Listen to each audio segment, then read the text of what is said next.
දිගහැරුම ආදරණීය සීනිකෝර ඕල්ලයා මුලින්ම මම ඔයාට පරණ කතන්දරයක් කියන්නම්. මේ කතාව තිබුණේ අන්දරේ ගෙනවිත් පොතක. රාවණා කැකුළු වලට අමතරව හොයාගත්ත කොහෙන්ද කියලා පැහැදිලි නැති පිටු ලියන පොත් කිහිපයකුත් අරගෙන මාව බලන්න එන ජීවිකාව විදිහට කනත්ති සොහොන් කොත් හදන අන්දරේ ගිය මාසේ ආවම මිනිස්සු ඔයා ගැනත් ඇහුවා. අර පුංචි පෑණි මිතුරිය නොනවත්වම ලියුම් ලියනවද ඔයාට? එයා කැමති වෙයි කියලා හිතෙනවා නම් මුතුබෙලි කටු කීපයකුත් ගෙනවිත් දෙන්න මට පුළුවනි. ඕල්ලයා ඔයාට වාසියක් වෙන්නයි යන්නේ. ඔන්න එකෝමත් එක රටක යෙලේන කියලා සිනිතු කුමාරිකාවක් හිටියා. එයා ජීවත් වුණේ සීතල දියසීරාවක් ගලාගෙන යන කැලෑවක් මැද්දේ. හෙමින් ගරා වැටෙන මාලිකාවක යෙලේන ඇඳගෙන හිටියේ රිදී පාට තාරකාහිරුණු ගවුමක්. දවසින් දවස හැම දවසකම රැට ඒ ගවුමින් එක තරුවක් අතුරුදහන් වෙනවා.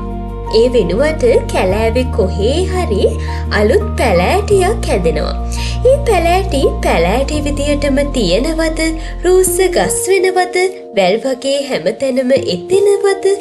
මල් පිපෙනවද? ගෙඩි හැදෙනවද? පොතු වලින් බේත් හදන්න පුළුවනිද කියලා කවුරුත් දැනගෙන හිටියේ නෑ.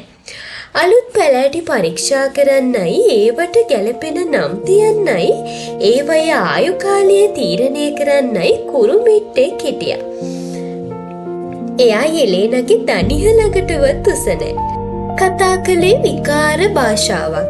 එයාගේ දකුණු අතේ හැම තිස්සෙම ඔලිව් කිනිත්තක් තිබුණා.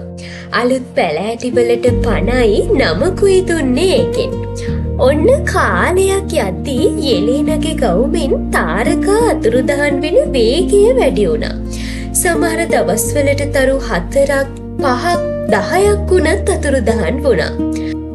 ඒත් තාරකාවලට සෑහෙන්න කැලෑවේ පැලෑටි වැවුනේ නෑ. හුඟක් දවසකින් කුරුමිට්ට යෙලේන බලන්න ආවෙත් නෑ. මොකක් හරි නරක දෙයක් සිද්ධ වෙන්න යන බව යෙලේනටත් කැලෑවේ කුරුල්ලන්ටත් තේරුණා. දවසක් රෑක මාලිකාව වටේ ගස්වල නිදාගෙන හිටපු කුරුල්ලෝ අවදි වෙලා මහ හඬින් අඬන්නයි කෑ ගහන්නයි පටන් ගත්තා. යෙලේන හනික මාලිකාවේ සීනු කුළුණු මුදුනට නැගලා පාත බැලුවා. මුළු කැලෑවම මහා කින්නක් පැතිරෙනවා. කුරුල්ලොයි පුංචි සත්තුයි කලබල වෙලා මාලිකාව දිහාවට දුවනවා. එක පාරටම මහා ගිනි ජාලාවට උඩින් අවලස්සන ඉදලක් උඩ නැගපු දරුණු පාට මායාකාරියක් මතුවුණා. එයාගේ එක අතක ගින්දර, අනිත් අතේ කුරුමිට්ටගේ ඔලිව් කිනිත්ත. ඕල්ලයා ඊට පස්සේ මොකද උනේ කියන්නේ අභිරහසක්. අන්දරේ අරගෙන එන්නේ පිටු ලිහුණු පොත් බව මම මුලින්ම මතක් කළේ ඒකයි. පොතේ 28 වෙනි පිටුවට පස්සේ ඊළඟට තිබුණේ 65 වෙනි පිටුව. හරියට නිකන් අවුරුදු 28 දී ගෑනු ළමෙකුට නිින්ද ගිහින් කිරියම්මෙක් වෙලා ඇහැරුණා වගේ වැඩක්.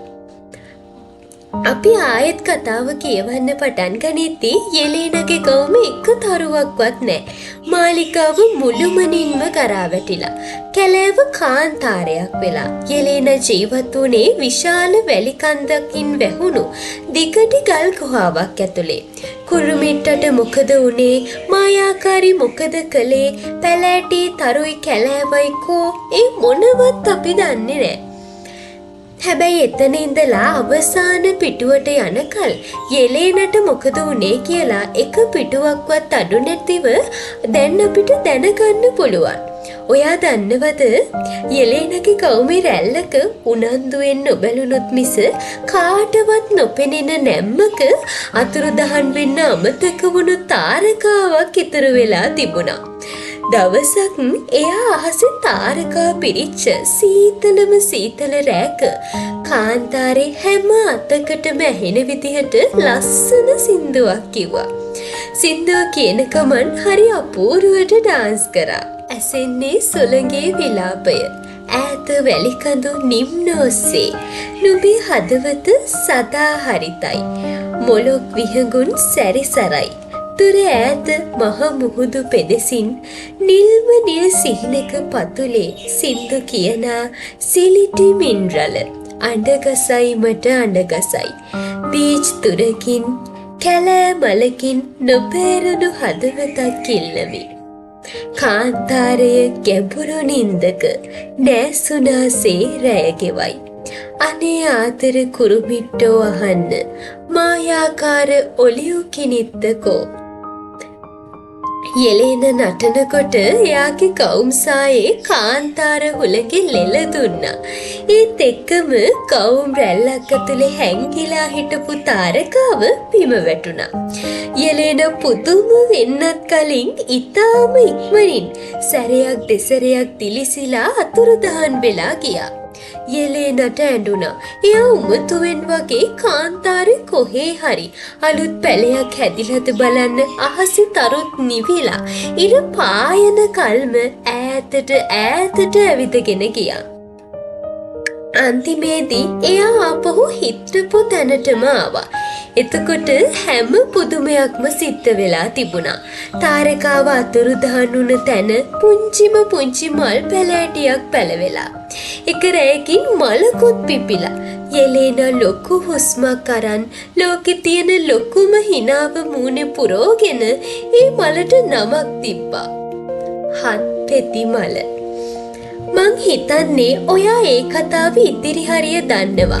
කම්මැලි පූල් පොදියක් වගේ පැද්දෙන පුටුවක ගිලිලා ඉන්නේ නැතුව ඔයාගේ ජනේලෙන් පේන කඳු මුදුන් හතට උඩින් තාරකා බබලන රෑක මිදුලට බැහැලා චුට්ටක් ඩාන්ස් කළොත් මොකද? කවුද දන්නේ ඔල්ලයා ඔයාගේ ගවුමකත් පැටලිලා පුදුම හිතෙන තාරකාවක් ඇති. සමහර විට මගේ කවුමකත් ඒව දිලිසින්න පටන් ගන්න ඇත්තටම අපිට නැතුවම බැරි වෙලාවට. හොඳටම රෑ වෙලා කළුවර වැටුණු වෙලාවට. ඔයාට තේරුණාද? ඕල්ලයා මං බෙරිහන් දුන්නේ එහෙම. ඊට පස්සේ එහාටයි මෙහාටයි උඩටයි පහළටයි කක්කුට්ටෙක් වගේ හරහටයි හැම තැනකම ඇවිත්තා. සමහර විට 12 වතාවකටත් වැඩියෙන් ලිපිනය හරිද කියලා බැලුවා. ඔයාගේ පරණ ලියුම් පිටි අරන් අත්තකුරු සාම්පල් චෙක් කරා. අයන්නේ සුන්දර ගැටය, ලයන්නේ ලලිත ගතිය, මං ආසම නයන්න ඕල්ලයාගෙමද කියලා බැලුවා. ඒ ඔක්කොම ටක්කෙටම හරි. කඩදාසිය දිගාරිද්දිම නහයස්සට රිංගපු ප්‍රනීත දේවදාරු සුවඳ ලෙඩවුණු ඕල්ලයාත් මගේ සීනිකෝර සහෝදරියත් එකම එක්කෙනෙක් බව තිගැස්සෙන සුළු විදිහට ඔප්පු කළා.